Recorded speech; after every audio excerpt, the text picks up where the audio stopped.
നെയ്യാറ്റിൻകരയിലെ ഗോപൻ സ്വാമിയുടെ സമാധിയാണ് ഇപ്പോൾ കേരളം ചർച്ച ചെയ്തുകൊണ്ടിരിക്കുന്നത്. തങ്ങളുടെ അച്ഛൻ സമാധിയായതാണെന്ന് മക്കളും ഭാര്യയടക്കമുള്ള കുടുംബാംഗങ്ങൾ പറയുന്നു. എന്നാൽ മറ്റു ബന്ധുക്കൾ ഇത് കൊലപാതകമാണോ എന്ന രൂപത്തിൽ പോലും സംശയിക്കുന്നു. കല്ലറ തുറന്ന് പരിശോധിക്കണം എന്ന നിലപാടിലേക്ക് പോലീസ് എത്തുന്നു. പക്ഷേ പരിശോധിക്കാൻ എത്തുമ്പോഴേക്ക് അവിടെ തർക്കമുണ്ടാകുന്നു. ഇതുവരെ പരിശോധന നടന്നിട്ടില്ല. നമ്മൾ ഇൻസൈറ്റിൽ ഈ വിഷയം ചർച്ച ചെയ്യുകയാണ്. നെയ്യാറ്റിൻകര ഗോപൻ സ്വാമിയുടെ സമാധിയാണല്ലോ നമ്മുടെ ചർച്ചാ വിഷയം. സത്യത്തിൽ എന്താണ് സമാധി? ഈ മക്കൾ പറയുന്നത് പോലെ അച്ഛൻ ഒരു പ്രത്യേക സാഹചര്യത്തിൽ മരണപ്പെട്ടപ്പോൾ അതങ്ങ് സമാധിയാക്കി മാറ്റിയതാവും. ഈ സമാധി എന്നുള്ളൊരു വാക്ക്, ആ വാക്കാണല്ലോ നമ്മൾ ആദ്യം പരിശോധിക്കുന്നത്. മറവ് ചെയ്യുന്നതിന്, മരണശേഷം മൃതദേഹം അല്ലെങ്കിൽ ഭൗതിക ശരീരം മറവ് ചെയ്യുന്നതിന് പലതരത്തിലുള്ള മാർഗങ്ങൾ ഉപയോഗിക്കുന്നുണ്ട്. അത് ഓരോ മതവിശ്വാസത്തിനും ഓരോ രീതിയിലാണ്. ഇപ്പോൾ ഹിന്ദു എന്ന വിശാലമായ അർത്ഥത്തിൽ പരിഗണിക്കപ്പെടുന്ന വിഭാഗങ്ങളിൽ തന്നെ പല രീതിയിലുള്ള മറവ് ചെയ്യലുകളുണ്ട്. ചിലർ ദഹിപ്പിക്കും, ചിലർ 6 അടി നീളത്തിലൊരു കുഴിയെടുത്തിട്ട് അതിൽ ശരീരമിട്ടിട്ട് മണ്ണിട്ട് മൂടും. ചില വിഭാഗങ്ങൾ ഇരുന്ന നിലയിൽ, അതായത് മരിച്ചു കിടക്കുന്നത് എങ്ങനെയാണെങ്കിലും ആ ദേഹത്തെ നമ്മളിരിക്കുന്ന പോലെ ആക്കിയിട്ട് മറവ് ചെയ്യും. അതിനെയാണ് പൊതുവിൽ സമാധി എന്ന് പറയാം. അത് പൊതുവിൽ സമാധി എന്നുള്ള വാക്ക് മാത്രമേ ഉള്ളൂ. എല്ലാം മറവ് ചെയ്യൽ തന്നെയാണ്, അതിനപ്പുറമൊന്നുമില്ല. ഇനി സമാധി എന്നുള്ളത് നമ്മളൊരു കേരള പരിസരത്തിൽ അതിൻ്റെ ഒരു ആധ്യാത്മിക അർത്ഥം കൂടെ പരിഗണിച്ച് നമ്മൾ അതിനെ വിവക്ഷിക്കുകയാണെങ്കിൽ അതിൻ്റെ ഏറ്റവും അർത്ഥമുള്ളൊരു സമാധിയായിട്ട് നമ്മൾ കാണുന്നത് ശ്രീനാരായണ ഗുരുവിൻ്റെ സമാധിയാണ്. ഒരുപക്ഷെ അതിനേക്കാൾ അർത്ഥമുള്ള വാക്ക് സമാധി എന്നുള്ളത് അതിനേക്കാൾ അതിൻ്റെ ഒരു ആധ്യാത്മിക അർത്ഥത്തിൽ ചേർത്ത് വയ്ക്കാവുന്ന ഒരു സമാധി അതിൻ്റെ താഴെ വരൂ, ശ്രീനാരായണ ഗുരുവിനേക്കാൾ താഴെ വരുള്ളൂ. അങ്ങനെ കണക്കാക്കണം നമ്മൾ. അങ്ങനെ കണക്കാക്കുമ്പോൾ ശ്രീനാരായണ ഗുരുവിനോട് ശിഷ്യന്മാർ ചോദിക്കുന്നുണ്ട്, ഗുരുവിൻ്റെ ഭൗതിക ദേഹം എന്താണ് ചെയ്യേണ്ടത് എന്ന് ഗുരുവിനോട് ചോദിക്കുന്നുണ്ട്. അപ്പോൾ ഗുരു പറയുന്നത് ചക്കിലിട്ട് ആട്ടിയിട്ട് തെങ്ങിൻ്റെ മൂട്ടിലിട്ടാൽ മതി എന്നാണ് ഗുരുവിൻ്റെ മറുപടി. അപ്പോൾ അതെന്താ അങ്ങനെയെന്ന് ചോദിക്കുമ്പോൾ ശ്രീനാരായണ ഗുരുവിൻ്റെ മറുപടി മൃതദേഹത്തിന് വേദനിക്കില്ലല്ലോ എന്നാണ്. അത്രയേ ഉള്ളൂ ഈ കാര്യം. അതായത് നമ്മൾ മറവ് ചെയ്യുക എന്ന് പറയുന്നൊരു പ്രക്രിയയ്ക്ക് അത്രയും അർത്ഥമേ ശ്രീനാരായണ ഗുരു കൽപ്പിച്ചിട്ടുള്ളൂ. ഗുരു അസുഖം വന്നിട്ടല്ലേ മരണം? അതെ, ഗുരു അസുഖം വന്നിട്ടാണ് മരിക്കുന്നത്. 928 സെപ്റ്റംബർ 20 ഗുരു മരിക്കുന്നത്. ഗുരുവിൻ്റെ സമാധി സ്ഥലമൊക്കെ ഇപ്പോഴും ശിവഗിരിയിലുണ്ട്. ഗുരുവിൻ്റെ സമാധി എന്ന് തന്നെയാണ്, ശ്രീനാരായണ ഗുരു സമാധി എന്നാണ് നമ്മൾ പൊതുവിൽ പറയുക. സർക്കാർ കലണ്ടറിൽ അങ്ങനെയാണ്. ശ്രീനാരായണ ഗുരു സമാധിക്ക് അവധിയുണ്ട്. ഗുരു മരിച്ചതിന് ശേഷം ഗുരു സമാധി ആയി എന്ന് വിശേഷിപ്പിക്കുന്നുണ്ട്. ഗുരുവിൻ്റെ ദേഹമുക്തിയായി എന്ന് വിശേഷിപ്പിക്കുന്നുണ്ട്. ഗുരു കൈവല്യം പ്രാപിച്ചു, അതായത് പുണ്യപ്രാപ്തി എത്തി എന്ന് വിശേഷിപ്പിക്കുന്നുണ്ട്. അങ്ങനെ പലതരത്തിൽ വിശേഷിപ്പിക്കപ്പെടുന്നുണ്ട് അക്കാലത്ത്. അന്ന് ഏറ്റവും ഭംഗിയായിട്ട് ഗുരുവിൻ്റെ ഈ മരണത്തെക്കുറിച്ച് പ്രസംഗിക്കുന്ന ഗുരുവിൻ്റെ ഏറ്റവും അടുത്ത ശിഷ്യൻ കൂടിയായ സഹോദരനയ്യപ്പനാണ്. സഹോദരനയ്യപ്പൻ പറയുന്നത് ഗുരു സമാധിയായി എന്ന് പറയുന്നുണ്ട്, ഗുരു ദേഹമുക്തി പ്രാപിച്ചു എന്ന് പറയുന്നുണ്ട്, വിദേഹമുക്തി പ്രാപിച്ചു എന്ന് പറയുന്നുണ്ട്, ഗുരു മോക്ഷപ്രാപ്തിയിലെത്തി എന്ന് പറയുന്നുണ്ട്. അങ്ങനെ പല കാര്യങ്ങൾ ഗുരുവിൻ്റെ മരണത്തിന് ശേഷം അദ്ദേഹത്തെ വിശേഷിപ്പിക്കുന്നുണ്ട്. എന്നിട്ട് സഹോദരനയ്യപ്പൻ പറയുന്നത് യഥാർത്ഥത്തിൽ സാധാരണ മനുഷ്യന്മാരൊക്കെ മരിക്കുന്നത് പോലെ മരിക്കുക തന്നെയാണ് ശ്രീനാരായണ ഗുരു ചെയ്തത്, അതിലപ്പുറമൊന്നുമില്ല, അത് മരണം തന്നെയാണ്, അത്രയേ ഉള്ളൂ. പക്ഷേ ഗുരുവിനെ സംബന്ധിച്ച് മരണത്തിന് ശേഷവും അദ്ദേഹം ജീവിക്കും. അദ്ദേഹം ജീവിക്കുന്നത് അദ്ദേഹം മുന്നോട്ട് വെച്ച ആശയങ്ങളിലൂടെയാണ്. അങ്ങനെ ജീവിക്കുന്ന മനുഷ്യന്മാർ കാലാതീതമായി അദ്ദേഹത്തിൻ്റെ ആശയങ്ങൾ നിലനിൽക്കും എന്നുള്ളതുകൊണ്ട് ഗുരു പിന്നെയും ജീവിക്കും. അതുകൊണ്ട് വേണമെങ്കിൽ ഇങ്ങനെയൊക്കെ വിശേഷിപ്പിക്കാം, അത്രയേ ഉള്ളൂ എന്ന് അയ്യപ്പൻ പറയുന്നുണ്ട്, സഹോദരനയ്യപ്പൻ പറയുന്നുണ്ട്. അതുപോലെ വിശേഷിപ്പിക്കാൻ പാകത്തിൽ എന്തെങ്കിലും ഇപ്പോൾ സമാധിയായി എന്ന് പറയുന്ന ആളുടെ പേരിൽ ഉണ്ടോ ഇല്ലയോ എന്നുള്ളത് മാത്രമേ ഉള്ളൂ. ഉള്ളതായിട്ട് നമുക്കറിയില്ല, നമ്മുടെ അറിവിലില്ല. എന്തെങ്കിലും അദ്ദേഹം ആശയതലത്തിൽ ശേഷിപ്പിക്കുന്നതായിട്ട് നമ്മുടെ അറിവിലില്ല. അങ്ങനെ ആശയതലത്തിൽ ശേഷിക്കാത്ത പല ആളുകളും ഇതേപോലെ സമാധിയായിട്ടുണ്ട്. പക്ഷെ അങ്ങനെ സമാധിയാകുമ്പോഴും അവിടെ മരണം നടന്നതായിട്ട് രേഖപ്പെടുത്തണം. മരണം നടന്നതായിട്ട് നമ്മളുടെ നിലവിലുള്ള നിയമപ്രകാരം രജിസ്റ്റർ ചെയ്യണം, നാട്ടുകാരൊക്കെ അറിയണം. ഇതൊക്കെ സംഭവിക്കണം. അതിന് ശേഷമേ ഈ പറയുന്ന സമാധി, എൻ്റെ അറിവിൽ തന്നെ ഇപ്പോൾ പല ആളുകളെ ഇങ്ങനെ സമാധിയിരുത്തിയതായിട്ട് നമ്മുടെ അറിവുണ്ട്. പക്ഷെ അങ്ങനെ സമാധിയിരുത്തുന്നതൊക്കെ ആളുകൾ മരിക്കുന്നു, ആ മരിച്ചതൊക്കെ നാട്ടുകാർ അറിയുന്നു, നാട്ടുകാർക്ക് പ്രത്യേകിച്ച് സംശയമൊന്നുമില്ല, കുറേ കാലമായിട്ട് വയ്യാതെ കിടക്കായിരുന്നു, അങ്ങനെ മരിച്ചതാണ് എന്നൊക്കെ എല്ലാവർക്കും അറിയാം.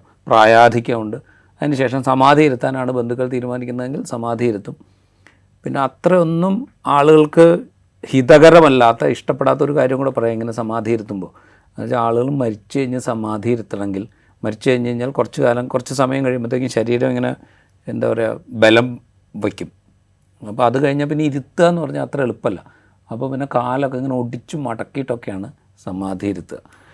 ഒരു വിധത്തിൽ പറഞ്ഞാൽ വേണമെങ്കിൽ മരിച്ച ആളോട് ചെയ്യുന്ന ഒരു ക്രൂരതയായിട്ട് വേണമെങ്കിൽ നമുക്ക് കാണാം. കാരണം ഒരാൾ മരിച്ചു കഴിഞ്ഞ് കഴിഞ്ഞാൽ അയാളുടെ കാലൊക്കെ ഇങ്ങനെ ഒടിച്ച് മടക്കിയിട്ട് ഇരുത്തുക എന്നൊക്കെ പറഞ്ഞു കഴിഞ്ഞാൽ അതൊരു ക്രൂരതയായിട്ട് വേണമെങ്കിൽ കാണാം. പക്ഷേ അതങ്ങനെ ചെയ്യാറുണ്ട്. അതിനപ്പുറം ഈ പറയുന്ന സംഗതികൾക്കൊന്നും ഒരു എന്താ പറയുക, ഒരു ആചാര മഹിമയോ അല്ലെങ്കിൽ എന്താ പറയുക വലിയ ആത്മീയമായ സംഗതിയോ ഒന്നും ഇതിലില്ല. അതുകൊണ്ടാണ് ഞാൻ പറഞ്ഞത് ശ്രീനാരായണ ഗുരുവിനോട് ഭൗതികദേഹം എന്ത് ചെയ്യണം എന്ന് ചോദിച്ചപ്പോൾ ചക്കിലാട്ടിയിട്ട് തെങ്ങിൻ്റെ മൂട്ടിലിട്ടുള്ളൂ എന്ന്, അത്രയേ ഉള്ളൂ. പക്ഷേ ഇവിടെ നമ്മുടെ ഈ പ്രത്യേക സാഹചര്യത്തിൽ അടുത്ത ബന്ധുക്കൾ പോലും പരാതി നൽകുന്നുണ്ട്, നാട്ടുകാർ പരാതി നൽകുന്നുണ്ട്. കല്ലറ ഈ സമാധി സ്ഥലം പൊളിച്ചു പരിശോധിക്കണം എന്ന് പറയുന്നുണ്ട്. പക്ഷേ ഇപ്പോഴും പോലീസിനോ അതല്ലെങ്കിൽ ജില്ലാ ഭരണകൂടത്തിനോ അതിന് സാധിച്ചിട്ടില്ല. നമ്മളെ സംസാരിക്കുന്ന സമയം വരെ അതിന് സാധിച്ചിട്ടില്ല. മാൻ മിസ്സിംഗ് കേസിനാണ് പോലീസ് കേസെടുത്തിട്ടുള്ളത്.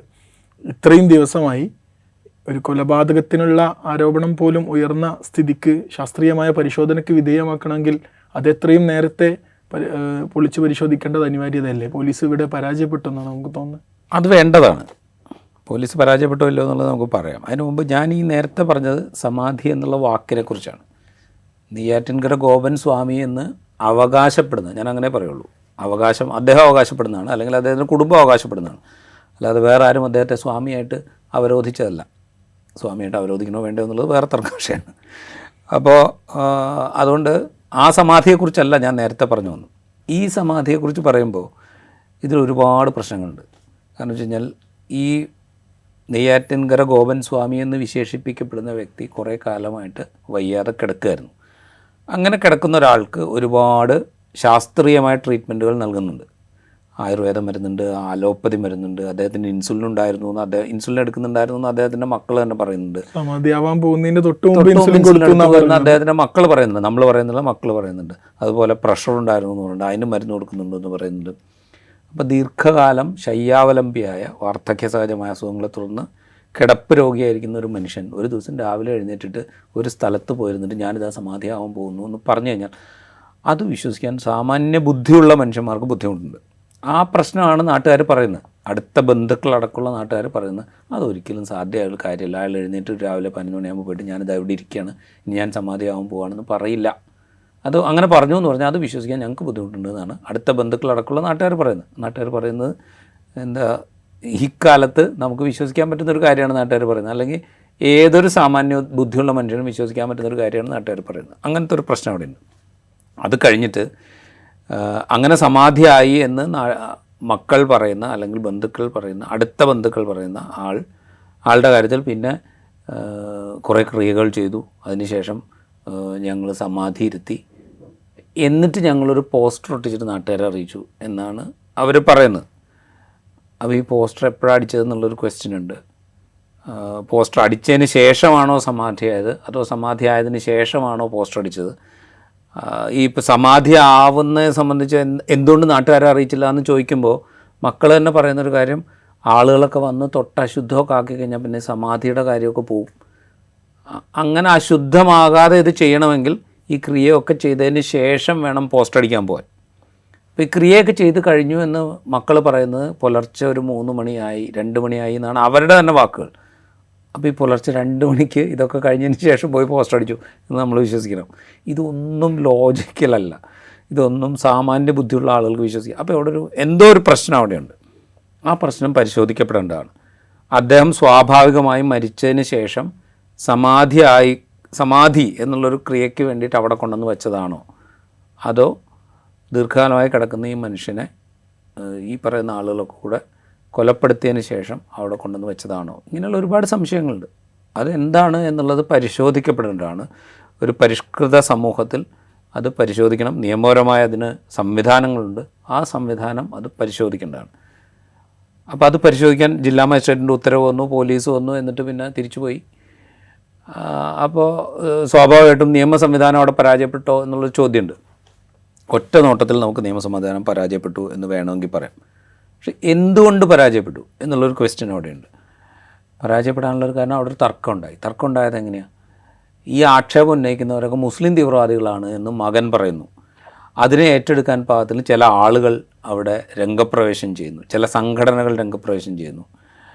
ആ രംഗപ്രവേശം ചെയ്യുന്ന സംഘടനകൾക്ക് തന്നെ പല ഡിമാൻഡാണ്. ഒന്ന്, വിഷ്ണുപുരം ചന്ദ്രശേഖരൻ്റെ നേതൃത്വത്തിലുള്ള ഒരു സംഘടനയാണ്. ആ സംഘടന പറയുന്നത് കുടുംബത്തിന് നോട്ടീസ് കൊടുത്തില്ല, നോട്ടീസ് കൊടുത്തിട്ട് എന്തോ ആയിക്കോട്ടെ, ഞങ്ങൾക്ക് പ്രശ്നമില്ല എന്നാണ് ഒരു സംഘടന പറയുന്നത്. വേറെ ചില സംഘടനയുടെ ആളുകൾ പറഞ്ഞു ഇത് മുഴുവൻ ആചാര ലംഘനമാണ്, സമാധി പൊളിക്കുക എന്ന് പറഞ്ഞു കഴിഞ്ഞാൽ വലിയ കൊടിയ ആചാര ലംഘനം, അവിടെ ആകെ പ്രശ്നമാണ് എന്ന് ചിലവർ പറയുന്നു.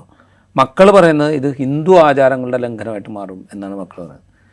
അപ്പോൾ ഈ തർക്കമുണ്ടായ സാഹചര്യത്തിലാണ് ഇതിപ്പോൾ തൽക്കാലം വേണ്ട എന്ന് പറഞ്ഞ് മാറുന്നത്. എന്തുകൊണ്ടാണ് അങ്ങനെ മാറേണ്ടി വരുന്നത്? ഈ നിയമപ്രകാരം ഇത് പൊളിച്ച് പരിശോധിക്കുകയാണ് ആദ്യം ചെയ്യേണ്ടത്. ഇത് പരിശോധിക്കാൻ ചെല്ലുമ്പോൾ ഈ ആചാരമൊക്കെ പറഞ്ഞു വരുന്ന ആളുകൾ പ്രശ്നം ഉണ്ടാക്കി കഴിഞ്ഞ് പോലീസിന് ബലം പ്രയോഗിക്കേണ്ട ഒരു സാഹചര്യം ഉണ്ടായെന്ന് വിചാരിക്കുക. പോലീസ് ബലം പ്രയോഗിച്ചത് ചെയ്തു എന്നും വിചാരിക്കുക. അപ്പോൾ ആർക്കെങ്കിലും ചില ചെറിയ പരിക്കൊക്കെ ചിലപ്പോൾ സംഭവിക്കും. അങ്ങനെ സംഭവിച്ചു കഴിഞ്ഞാൽ ഉടൻ അടുത്ത സെഗ്മെൻറ്റിൽ എന്താ സംഭവിക്കുക? ഇത് ആചാര ലംഘനം നടന്നിരിക്കുന്നു, സമാധിയായ ഒരു മനുഷ്യനെ ഹൈന്ദവ ആചാരങ്ങളുടെ ലംഘനം നടന്നിരിക്കുന്നു, മത നിയമങ്ങൾ ലംഘിക്കപ്പെട്ടിരിക്കുന്നു, മതനിഷേധം ഉണ്ടായിരിക്കുന്നു, അങ്ങനെ വേണ്ടാത്ത പുകിലൊക്കെ പിന്നുണ്ടാവും. ഇപ്പോൾ ഈ പുകിലൊന്നും ഏറ്റെടുക്കാതെ നിൽക്കുന്ന മനുഷ്യന്മാർ അല്ലെങ്കിൽ സംഘടനകൾ, മനുഷ്യന്മാരെന്ന് ഞാൻ ഉദ്ദേശിക്കുന്നില്ല, സംഘടനകളോ ഒക്കെ ഇത് ഏറ്റെടുത്തുകൊണ്ട് രംഗപ്രവേശം ചെയ്യും. ഇപ്പോൾ ഏറ്റവും അവസാനം ഇപ്പോൾ നമ്മൾ സംസാരിച്ചുകൊണ്ടിരിക്കുമ്പോൾ ഇതിന്മേൽ ഇനി തീരുമാനം എടുക്കേണ്ടത് ഹിന്ദു ഐക്യവേദിയാണ് എന്നാണ് മക്കൾ പറയുന്നത്. ഹിന്ദു ഐക്യവേദി എന്ന് പറഞ്ഞാൽ എന്താണെന്ന് നമുക്കറിയാമല്ലോ. ഹിന്ദു ഐക്യവേദി എന്ന് ഇപ്പോൾ പറയുന്ന ആളുകൾ ഒരുപക്ഷെ അടുത്ത ഞാനീ പറഞ്ഞ വിധത്തിലുള്ള എന്തെങ്കിലുമൊക്കെ അനിഷ്ട സംഭവങ്ങൾ, അത് സിംഗിൾ ഇൻവെർട്ടഡ് കോമയിലാണ്, അനിഷ്ട സംഭവങ്ങളോട് ഉണ്ടായി എന്ന് വിചാരിക്കുക. അപ്പോൾ ഇത് ആദ്യം ഹിന്ദു ഐക്യവേദി ഏറ്റെടുക്കും, പിന്നെ BJP ഏറ്റെടുക്കും, പിന്നെ RSS ഏറ്റെടുക്കും. അങ്ങനെ ആളുകളൊക്കെ ഏറ്റെടുക്കാനുള്ളൊരു ചാൻസ് അവിടെയുണ്ട്. അത് ഏറ്റെടുത്ത് കഴിഞ്ഞാലോ, അത് കഴിഞ്ഞാൽ പിന്നെ ഏറ്റെടുക്കാൻ ഒരു പക്ഷേ ഈ പറയുന്ന ഇപ്പോൾ പ്രതിപക്ഷത്തിരിക്കുന്ന ആളുകളൊക്കെ ഉണ്ടാവും. ഇതിന് മുന്നനുഭവത്തിൻ്റെ അടിസ്ഥാനത്തിലാണ് നമ്മൾ പറയുന്നത്. കാരണം ശബരിമലയിൽ പ്രായഭേദമില്ലാതെ സ്ത്രീകളെ പ്രവേശിപ്പിക്കാം എന്നുള്ള വിധി വന്നപ്പോൾ ആദ്യം എല്ലാവരും സ്വാഗതം ചെയ്ത RSS ആണ്. അത് കഴിഞ്ഞിട്ട് സ്വാഗതം ചെയ്തത് അന്ന് പ്രതിപക്ഷ നേതാവായിരുന്ന രമേശ് ചെന്നിത്തല അടക്കമുള്ള ആളുകളാണ്.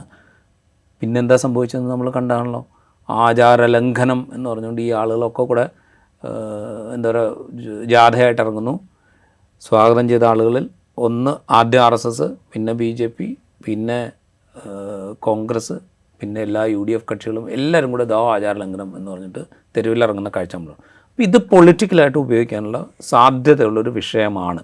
അപ്പോൾ അതിനെ കുറച്ചും കൂടെ എന്താ പറയുക പക്വതയോടുകൂടെ കൈകാര്യം ചെയ്യേണ്ട ഉത്തരവാദിത്വം രാഷ്ട്രീയ നേതൃത്വം, ഭരിക്കുന്ന രാഷ്ട്രീയം. അതുകൊണ്ടാണ് ഇത് തൽക്കാലത്തേക്ക് മാറ്റിവെച്ചതെന്നാണ് ഞാൻ വിശ്വസിക്കുന്നത്. അതർവൈസ് അത് കഴിഞ്ഞ ദിവസം തന്നെ നടക്കുമായിരുന്നു. എന്തായാലും ഇത് നടക്കും. കാരണം മാൻ മിസ്സിങ്ങിനൊരു കംപ്ലയിൻ്റ് ഉണ്ട്, മരണത്തെക്കുറിച്ചുള്ള ദുരൂഹത എന്നുള്ള ആക്ഷേപമുണ്ട്. അതുകൊണ്ട് സ്വാഭാവികമായിട്ടും ഇതിൻ്റെ നിയമപരമായ നടപടിക്രമം നടന്നേ പറ്റും, നടക്കും. പക്ഷേ അതിന് കുറച്ച് സമയമെടുക്കും എന്ന് മാത്രമേ ഞാൻ വിചാരിക്കുന്നുള്ളൂ. ഇനിയിപ്പോൾ കുറച്ച് ദിവസം വൈകിയതുകൊണ്ട് ഇത് കൊലപാതകമാണെന്നെങ്കിൽ കൊലപാതകം, അല്ല മരിച്ചതിന് ശേഷം ഇങ്ങനെ ചെയ്തതാണെങ്കിൽ ഇതൊക്കെ കുറച്ച് ദിവസം വൈകിയാലും കണ്ടുപിടിക്കാൻ പറ്റും. അപ്പോൾ അതുകൊണ്ട് അതിനെക്കുറിച്ചൊന്നൊരു സന്ദേഹത്തിന് സ്കോപ്പില്ല. പക്ഷേ ഈ പറയുന്ന മുതലെടുക്കാനുള്ളൊരു സാധ്യത അവിടെ നിലനിൽക്കുന്നുണ്ട്. അങ്ങനെ മുതലെടുത്ത അനുഭവം മുൻകാലത്തുണ്ട്. അതാണ് പ്രശ്നം. നമ്മൾ കഴിഞ്ഞ ദിവസം അവർ ഈ പോലീസ് വരുന്ന സമയത്ത് ഈ തർക്കം തുടങ്ങുന്നൊരു സാഹചര്യം നമ്മൾ കണ്ടല്ലോ. ആ സമാധി എന്ന് പറഞ്ഞാൽ അവർ ആ സ്ഥലത്തിരുന്നുകൊണ്ട് മുസ്ലിം തീവ്രവാദികളുടെ ആവശ്യമാണ് നിങ്ങൾ ഏറ്റെടുക്കുന്നത് എന്ന് ജില്ലാ ഭരണകൂടത്തോടും പോലീസിനോടും ആ മക്കൾ ഇങ്ങനെ ആർത്ത് പറയുകയാണ്. മുസ്ലിം തീവ്രവാദം എന്ന വാക്ക് അല്ലെങ്കിൽ വിശ്വാസത്തെ മുൻനിർത്തിയുള്ള ഈ ഇത്തരം ഒരു പരിചയമാക്കി ഇങ്ങനെയുള്ള അനാചാരങ്ങളെയൊക്കെ പ്രോത്സാഹിപ്പിക്കുന്ന ഒരു രീതി, ഇത് നമ്മൾ വളരെ എളുപ്പത്തിൽ പറയാവുന്നൊരു സംഗതിയാണ്. കാരണം വെച്ച് കഴിഞ്ഞാൽ ഇങ്ങനെ ഒരു പ്രശ്നം ഉണ്ടാകുന്നു, അതിനെ തടയാനുള്ള ഏറ്റവും എളുപ്പത്തിൽ ഉപയോഗിക്കാവുന്ന ഒരു പരിചയം എന്ന് പറയുന്നത് ഇത് മുസ്ലിം തീവ്രവാദികളുടെ ആവശ്യമാണെന്ന് പറയാമെന്നുള്ളതാണ്. അത് വളരെ എളുപ്പത്തിൽ ഈ മക്കൾ പറയുന്ന കാഴ്ചയാണ് നമ്മൾ കണ്ടത്. കാരണം അവർക്കറിയാം ഇതാണ് ഏറ്റവും നല്ല ആയുധം എന്ന് അവർക്കറിയാം. അവർക്ക് മാത്രമല്ല, അവിടെ ഇതിനെ പിന്തുണയ്ക്കാൻ എത്തിയ ആളുകൾക്ക് മുഴുവൻ അറിയാം ആദ്യം പ്രയോഗിക്കാൻ കഴിയുന്ന വാക്ക് ഇതാണ് എന്നവർക്കറിയാം. അത് നമ്മൾ കുറേ കാലമായിട്ട് നമ്മളിങ്ങനെ പല സമയങ്ങളിൽ ഉപയോഗിച്ച് എന്തിനും ഏത് ക്രിമിനൽ ആക്ടിനെയും അതിനെക്കുറിച്ചുള്ളൊരു അന്വേഷണത്തെയും പ്രതിരോധിക്കാൻ നമുക്ക് ഏറ്റവും ആദ്യം ഉപയോഗിക്കാൻ പറ്റുന്നൊരു വാക്ക് ഇതാണ്, ഒരു പ്രയോഗം ഇതാണ്, മുസ്ലിം തീവ്രവാദികളുടെ ആവശ്യമാണ് എന്ന് പറഞ്ഞാൽ മതി. അപ്പോൾ പിന്നെ ആളുകൾ ആകെ അമ്പരക്കും എന്നവർക്കറിയാം. അതൊരു പൊതുരീതിയായിട്ട് മാറിയിട്ടുണ്ട്. അതിൻ്റെ വേറൊരു പ്രയോഗമാണ് നമ്മളവിടെ കാണുന്നത്. എന്തുകൊണ്ടാണ് ഒരു മുസ്ലിം തീവ്രവാദം എന്ന് പറയുന്നത്? ഒന്ന് ആലോചിച്ച് നോക്കുക. ഇതിനെക്കുറിച്ച് അന്വേഷിക്കണം എന്ന് ആദ്യം ആവശ്യപ്പെടുന്നത് ഇവരുടെ ബന്ധുവാണ്. ഇവരുടെ ബന്ധു എന്തായാലും മുസ്ലിം തീവ്രവാദി ആവില്ലല്ലോ. പിന്നെ അയാളാണ് പരാതി കൊടുക്കുന്നത്. അപ്പോൾ അല്ലെങ്കിൽ അവരാണ് പരാതി കൊടുക്കുന്നത്. അവർ പരാതി കൊടുക്കുമ്പോൾ അവരൊരിക്കലും മുസ്ലിം തീവ്രവാദിയല്ല. പിന്നെ ആ ചുറ്റുവട്ടത്ത് ജീവിക്കുന്ന മനുഷ്യന്മാരാണ് ഇതിലൊരു പ്രശ്നമുണ്ട് എന്ന് ആദ്യം പറയുന്നത്. പ്രശ്നമുണ്ടെന്ന് അവർ പറയാൻ കാര്യം എന്താ? ഒരു മരണം നടന്നു കഴിഞ്ഞാൽ, ഇപ്പോൾ നമ്മുടെ ചുറ്റുവട്ടത്ത് ഒരു മരണം നടക്കുകയാണെന്ന് വിചാരിക്കുക, നമ്മൾ ജീവിക്കുന്ന ഒരു പരിസരത്ത് ഒരു മരണം നടക്കുകയാണെന്ന് വിചാരിക്കുക, ആദ്യം അറിയുക ആരായിരിക്കും? അതിൻ്റെ ചുറ്റുവട്ടത്ത് ജീവിക്കുന്ന മനുഷ്യന്മാരായിരിക്കും. ഇന്ന ആൾ മരിച്ചിട്ടുണ്ട്. ഇപ്പോൾ പുതിയ സാങ്കേതികവിദ്യയൊക്കെ ആയതുകൊണ്ട് ആരെങ്കിലും ചുറ്റുവട്ടത്ത് മരിച്ചു കഴിഞ്ഞാൽ നമ്മൾ വാട്സപ്പിൽ ഒരു പടം ഇട്ടിട്ട് എല്ലാ ആളുകളെ അറിയിക്കും. അല്ലെങ്കിൽ നമ്മളുടെ സോഷ്യൽ മീഡിയ പ്ലാറ്റ്ഫോം ഏതാണോ നമ്മൾ എല്ലാ മനുഷ്യന്മാരും ഉപയോഗിച്ചുകൊണ്ടിരിക്കുന്നത് അതിൽ ഒരു പടം ഇട്ടിട്ട് ഇന്ന ആൾ മരിച്ചിട്ടുണ്ട് എന്നെല്ലാവരും അറിയിക്കും. ഇവിടെ ഇതൊന്നും നടക്കുന്നില്ല. ചുറ്റുവട്ടത്തുള്ള മനുഷ്യന്മാരൊന്നും അറിയുന്നില്ല ഈ ആൾ മരിച്ചുപോയി എന്നുള്ളത്. ഇയാൾ കിടപ്പ് രോഗിയാണ് എന്നറിയാം, ഇയാൾക്കുള്ള അസുഖങ്ങൾ എന്തൊക്കെയാണ് എന്ന് നാട്ടുകാർക്കൊക്കെ അറിയാം. എന്നിട്ട് ഇയാൾ മരിച്ചിട്ട് നാട്ടുകാരൊന്നും അറിയുന്നില്ല. അപ്പോൾ സ്വാഭാവികമായിട്ട് അവർക്കൊരു സംശയം ഉണ്ടാവും, എപ്പോഴാണ് മരിച്ചേ? ആദ്യത്തെ ചോദ്യം തരും, എപ്പോഴാണ് മരിച്ചേ, എങ്ങനെയാണ് മരിച്ചേ, എവിടെയാണ് മറവ് ചെയ്തത്, ഞങ്ങളൊന്നും അറിയിച്ചില്ലല്ലോ. ഈ ക്വസ്റ്റ്യൻ സ്വാഭാവികമായിട്ടുണ്ടാകുന്ന ചോദ്യമാണ്. അത് മുസ്ലിം തീവ്രവാദി ചോദിക്കുന്ന ചോദ്യമല്ല, ഹിന്ദു തീവ്രവാദി ചോദിക്കുന്ന ചോദ്യമല്ല, ക്രിസ്ത്യൻ തീവ്രവാദി ചോദിക്കുന്ന, ഒരു തീവ്രവാദിയും ചോദിക്കുന്ന ചോദ്യം, സാധാരണ മനുഷ്യന്മാർ ചോദിക്കുന്ന ചോദ്യം. ഇതേ ചോദ്യമാണ് ആ മനുഷ്യന്മാരൊക്കെ ചോദിച്ചത്. അതിന് മറുപടി കിട്ടാതെ വന്നപ്പോഴാണ് അവർ സ്വാഭാവികമായിട്ടും നിയമപരമായിട്ട് എവിടെയാണോ ചോദിക്കേണ്ടത് ആ വേദിയിൽ പോയിട്ട് ഒരു കംപ്ലയിൻറ്റ് കൊടുക്കുന്നത്. മനുഷ്യനെ കാണാനില്ല എന്നുള്ള പരാതി, ഇവിടെ സമാധിയായിട്ട് അങ്ങനെ വച്ചിട്ടുണ്ട് എന്ന് പറയുന്നു, അതിൽ ഞങ്ങൾക്ക് സംശയമുണ്ട്. ശരിക്കും മരിച്ചതാണോ, അവിടെ ചെന്നിരുന്ന് മരിച്ചതാണോ, അതോ കൊല ചെയ്തതിന് ശേഷം അവിടെ കൊണ്ടുപോയി മറവ് ചെയ്തിട്ട് സമാധിയാണെന്ന് പറയുന്നതാണോ? ഈ സംശയമാണ് അവരുന്നയിക്കുന്നത്. ഇതിന് നിയമപരമായി വ്യവസ്ഥ ചെയ്യപ്പെട്ട സംവിധാനങ്ങളും മറുപടി കൊടുക്കുന്നുണ്ട്. അതിനുള്ള പരിശോധനയാണ് അവർ ആരംഭിച്ചത്. അപ്പോൾ ഈ പരിശോധനയെ തടയാൻ ശ്രമിക്കുന്നവർക്ക് എന്തുദ്ദേശം? അങ്ങനെ തടയാൻ ശ്രമിക്കുന്നവർ ഇത് മുസ്ലിം തീവ്രവാദികളുടെ ആവശ്യമാണ് എന്ന് പറയുന്നതിന് എന്ത് അർത്ഥം? ഈ രണ്ട് ചോദ്യത്തിനും കൂടെ മറുപടി കിട്ടണം. നമ്മളൊന്ന് ആലോചിച്ച് നോക്കുക. ആദ്യം ഇത് ബന്ധുക്കൾ പരാതി കൊടുക്കുന്നു, പിന്നെ നാട്ടുകാർ ഇത് സംബന്ധിച്ചുള്ള സംശയങ്ങൾ ഉന്നയിക്കുന്നു. നാട്ടുകാർ എന്ന് പറയുമ്പോൾ നാട്ടുകാരായിട്ട് ഏതൊക്കെ വിഭാഗത്തിൽപ്പെട്ട ആളുകളുണ്ടോ അവരെല്ലാവരും ഉണ്ടാവും. അവിടെ ഹിന്ദുക്കളുണ്ടാവും, മുസ്ലിങ്ങളുണ്ടാവും, ക്രിസ്ത്യാനികളുണ്ടാവും. നമ്മൾ ഇന്നലെ ഈ നാടകങ്ങളൊക്കെ നടന്നുകൊണ്ടിരിക്കുന്നതിൻ്റെ ഇടയിൽ ഒരു കാര്യം കേട്ടു. ഞങ്ങളുടെ ലോക്കൽ കമ്മിറ്റി സെക്രട്ടറിയെ പോലീസ് എന്തിനു തടഞ്ഞു എന്ന് ചോദിക്കുന്ന ഒരു ചോദ്യം നമ്മൾ കേട്ടു. ലോക്കൽ കമ്മിറ്റി സെക്രട്ടറി എന്ന് പറഞ്ഞാൽ നമുക്കറിയാലോ, അത് CPM ലോക്കൽ കമ്മിറ്റി സെക്രട്ടറി ആയിരിക്കും, അല്ലെങ്കിൽ CPIയുടെ ലോക്കൽ കമ്മിറ്റി സെക്രട്ടറി ആയിരിക്കും, അല്ലെങ്കിൽ RSPയുടെ ലോക്കൽ കമ്മിറ്റി സെക്രട്ടറി ആയിരിക്കും, അല്ലെങ്കിൽ ഫോർവേഡ് ബ്ലോക്കിൻ്റെ ലോക്കൽ കമ്മിറ്റി സെക്രട്ടറി ആയിരിക്കും. ഇതുമായി റിലേറ്റ് ചെയ്ത് അല്ലെങ്കിൽ ഈ ഏരിയയിൽ പ്രവർത്തിക്കുന്ന പാർട്ടി സംവിധാനങ്ങൾക്കാണ് ലോക്കൽ കമ്മിറ്റി സെക്രട്ടറി ഉള്ളത്. ലോക്കൽ കമ്മിറ്റി സെക്രട്ടറി തടഞ്ഞു എന്ന് പറഞ്ഞു കഴിഞ്ഞാൽ ആ ലോക്കൽ കമ്മിറ്റി ഏത് പാർട്ടിയുടെ ലോക്കൽ കമ്മിറ്റിയാണോ അവരിടപെട്ടിട്ടുണ്ട്. ആ ലോക്കൽ കമ്മിറ്റിയിൽ പല വിശ്വാസധാരകളിലുള്ള മനുഷ്യന്മാരുണ്ടാവും. ആ ലോക്കൽ കമ്മിറ്റി ഇടപെട്ടിട്ടുണ്ടെങ്കിൽ അതിൻ്റെ കീഴിൽ പ്രവർത്തിക്കുന്ന സകല മനുഷ്യന്മാരും അവിടെ വന്നിട്ടുണ്ടാവും. അപ്പോൾ അതിൽ ക്രിസ്ത്യാനികളുണ്ടാവും, മുസ്ലിങ്ങളുണ്ടാവും, നാടാന്മാരുണ്ടാവും. നാടാന്മാരെന്ന് പറഞ്ഞ് ഞാൻ പ്രത്യേകം പറയുന്നതിൻ്റെ കാര്യം എന്ന് വെച്ചാൽ ഹിന്ദു നാടാന്മാരും ക്രിസ്തീയ നാടാന്മാരും അവിടെ ഉണ്ട്. നാടാർ സമുദായത്തിൽ അങ്ങനെയുണ്ട്. ഹിന്ദുക്കളായ നാടാന്മാരുണ്ട്, ക്രിസ്ത്യാനികളായിട്ടുള്ള നാട്. അപ്പോൾ അവരൊക്കെ അവിടെ ചെന്നിട്ടുണ്ടാവും. അവർ ചെന്നു എന്നുള്ളതുകൊണ്ട് അത് തീവ്രവാദമാവില്ലല്ലോ, അല്ലെങ്കിൽ അത് മതത്തിൻ്റെ പ്രശ്നമാവില്ലല്ലോ. അവരൊരു പാർട്ടിയുടെ ഭാഗമായിട്ട് ചെന്നതാണ്. അപ്പോൾ ഇതിനെയൊക്കെ വേറൊരു തരത്തിൽ പെയിൻറ്റ് ചെയ്യാനും അതിനെ ഉപയോഗിച്ചുകൊണ്ട് ഒരു കുറ്റകൃത്യം നടന്നിട്ടുണ്ടെങ്കിൽ അതിനെ സാധൂകരിക്കാനുള്ളൊരു ശ്രമം അവിടെ നടക്കുകയാണ്. അത് അതിനെ ഒറ്റപ്പെട്ടൊരു സംഭവമായിട്ട് നമ്മൾ കാണരുത്. നമ്മളുടെ സമൂഹത്തിൽ ഉണ്ടായിക്കൊണ്ടിരിക്കുന്ന ഒരു ചേരിതിരിവിൻ്റെ ആ ചേരിതിരിവിൻ്റെ ആഴം എത്രത്തോളമാണ് എന്നുള്ളതിൻ്റെ ഒക്കെ ദൃഷ്ടാന്തമായിട്ട് നമ്മളവിടെ അതിനെ കാണണം. ഇനിയൊരു കാലത്ത് അല്ലെങ്കിൽ ഇനിയൊരു ദിവസങ്ങളിൽ ഏത് കുറ്റകൃത്യം നടന്നാലും ഈ കുറ്റകൃത്യത്തെക്കുറിച്ചുള്ള ആക്ഷേപം ഉന്നയിക്കുന്ന മുസ്ലിം തീവ്രവാദിയാണ് എന്ന് പറഞ്ഞു കഴിഞ്ഞാൽ നിയമ സംവിധാനം ഒരു സ്റ്റെപ്പ് പുറകോട്ടടിക്കും എന്ന ഉറപ്പാണ് നമ്മളവിടെ കാണുന്നത്. അതൊരു അപകടകരമായ സൂചനയാണ്. ഞാൻ പറയുന്നത് നിയമ സംവിധാനം ഇപ്പോൾ തൽക്കാലം പിൻവാങ്ങി നിൽക്കുന്നതിനേക്കാൾ വലിയ അപകടമാണ് ഇങ്ങനെ ഒരു കാര്യം പറഞ്ഞു കഴിഞ്ഞാൽ നിയമ സംവിധാനം പിൻവാങ്ങി നിൽക്കാനുള്ളൊരു സാധ്യതയുണ്ട് എന്ന് ഒരു വിഭാഗം മനുഷ്യന്മാർ തിരിച്ചറിയുന്നു. ആ അപകടമാണ് സത്യം പറഞ്ഞു കഴിഞ്ഞാൽ ഇതിൻ്റെ അന്വേഷണം ഇപ്പം നടന്നില്ല എന്നുള്ളതിനേക്കാൾ വലിയ അപകടമായിട്ട് ഞാൻ കാണുന്നത്. ഈ കുടുംബാംഗങ്ങളും അവർ സംസാരിക്കുന്നത് നമ്മൾ കണ്ടല്ലോ. ഏതോ വിശ്വാസത്തിൻ്റെ ഏതോ മായാലോകത്തിൽ നിന്ന് സംസാരിക്കുന്ന പോലെയാണ് നമുക്കൊക്കെ അത് അനുഭവപ്പെട്ടത്. പക്ഷേ മാൻ മിസ്സിങ് കേസ് അവിടെ ഉണ്ട്. ഒരു മനുഷ്യൻ്റെ മരണം കൃത്യമായി രേഖപ്പെടുത്താത്ത ഒരു വിഷയം അവിടെ ഉണ്ട്. ഇതൊക്കെ അവിടെ നിൽക്കുന്നുണ്ട്. നമ്മുടെ നിയമവാഴ്ച നിലനിൽക്കുന്ന ഈ രാജ്യത്ത് ഇത് ഉറപ്പുവരുത്തേണ്ടത് സ്റ്റേറ്റിൻ്റെ ഉത്തരവാദിത്തമാണല്ലോ. ഈ ഒരു എന്താ പറയുക, കുരുക്കുകൾ അഴിയുന്നത് വരെ ആ ഉത്തരവാദിത്തം അതേപോലെ അവിടെ ഉണ്ടാവില്ലേ? ഡെഫിനറ്റ്ലി ഉണ്ടാവും, ഒരു സംശയമില്ല. നമ്മളിപ്പോൾ ഈ സമാധിയെക്കുറിച്ച് സംസാരിക്കുമ്പോൾ പത്തനംതിട്ടയിലെ എലന്തൂരിലൊരു നരബലി നടന്നൊരു സംഭവം നമ്മളുടെ ഓർമ്മയിൽ നിന്ന് പോകരുത്. ഈ നരബലിയെക്കുറിച്ച് അന്വേഷിച്ചതും ഇതേ നിയമ സംവിധാനമാണ്. ഈ പറയുന്ന അന്ധവിശ്വാസങ്ങളെയൊക്കെ സാധൂകരിക്കും, ഇത് ആചാരത്തിൻ്റെ ഭാഗമാണ് എന്നൊക്കെ വാദിക്കാവുന്ന ഒരു അന്തരീക്ഷം അന്നുണ്ടായിരുന്നു. ആ അന്തരീക്ഷത്തിനൊക്കെ പൊളിച്ചുകൊണ്ടാണ് ഇത് നടന്നത് നരബലിയാണ് എന്ന് നമ്മളുടെ നിയമ സംവിധാനം ആക്ഷേപം ഉന്നയിച്ചത്, അത് അന്വേഷിച്ചത്, ആ കുറ്റപത്രം സമർപ്പിച്ചത്, അതിൻ്റെ ട്രയൽ ഇപ്പോൾ നടന്നുകൊണ്ടിരിക്കുന്നത്. അപ്പോൾ ഇതേ സാധ്യത ഇവിടെയുണ്ട്. ഇത് ഡെഫിനറ്റ്ലി ഇത് അന്വേഷിക്കാനുള്ള ഉത്തരവാദിത്വം സ്റ്റേറ്റിനുണ്ട്, സ്റ്റേറ്റിൻ്റെ ഏജൻസികളായിട്ടുള്ള പോലീസിനുണ്ട്. പോലീസിന് ആ അന്വേഷണത്തിനുള്ള അവസരം സ്വതന്ത്രവും നിഷ്പക്ഷവുമായ അന്വേഷണം നടത്താനുള്ള ഒരു അന്തരീക്ഷം ഒരുക്കേണ്ട ഉത്തരവാദിത്വം ജില്ലാ ഭരണകൂടത്തിനുണ്ട്. അത് ജില്ലാ ഭരണകൂടത്തിൻ്റെ നേതൃത്വം വഹിക്കുന്നത് ഏത് മതവിഭാഗത്തിൽപ്പെട്ട ആളാണ്, അതിന് ആ ജില്ലാ ഭരണകൂടത്തിൻ്റെ നിർദ്ദേശം നടപ്പാക്കാൻ അവിടെ എത്തിയ സബ് കളക്ടർ ഏത് മതവിഭാഗം, ഇതൊന്നും അവിടെ പരിഗണനാ വിഷയമല്ല. ഇത് നിയമ സംവിധാനം ചെയ്യേണ്ട ഒരു കാര്യമാണ്. ആ നിയമ സംവിധാനത്തിൻ്റെ പല തലങ്ങളിൽ പല വിശ്വാസധാരകളിൽ ഉള്ള മനുഷ്യന്മാരുണ്ടാവും. പേരുകൊണ്ട് അല്ലെങ്കിൽ അവരുടെ വിശ്വാസം കൊണ്ടൊക്കെ പല ധാരകളിൽപ്പെട്ട മനുഷ്യന്മാരുണ്ടാവും. പക്ഷെ അവർ ആ വിശ്വാസത്തിൻ്റെ കാര്യമല്ല അവിടെ ചെയ്യുന്നത്, അവർ നിയമം അനുശാസിക്കുന്ന കാര്യമാണ് ചെയ്യുന്നത്. അത് ഡെഫിനറ്റ്ലി ചെയ്യേണ്ട ഉത്തരവാദിത്വം സ്റ്റേറ്റിനാണ്. അത് സ്റ്റേറ്റിന് ചെയ്തേ മതിയാകും.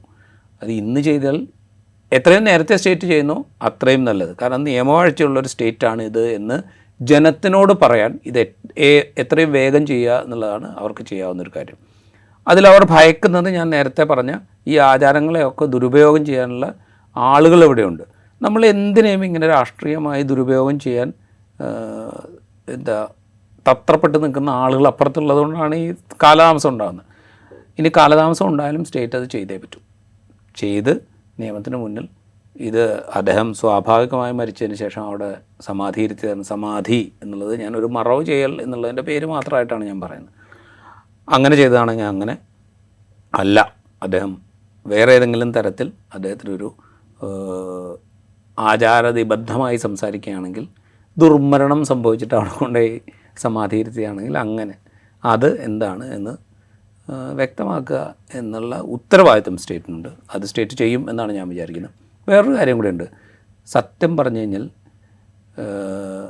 നമ്മളുടെ സമയം, സ്റ്റേറ്റിൻ്റെ പണം, സ്റ്റേറ്റിൻ്റെ മെഷീനറി, ഇതൊക്കെ അനാവശ്യമായ സംഗതിക്ക് വേണ്ടിയിട്ട് ദുർവ്യയം ചെയ്യുന്ന കാഴ്ചയാണ് നമ്മൾ ഈ നെയ്യാറ്റിൻകരയും പരിസരങ്ങളിലും കാണുന്നത്.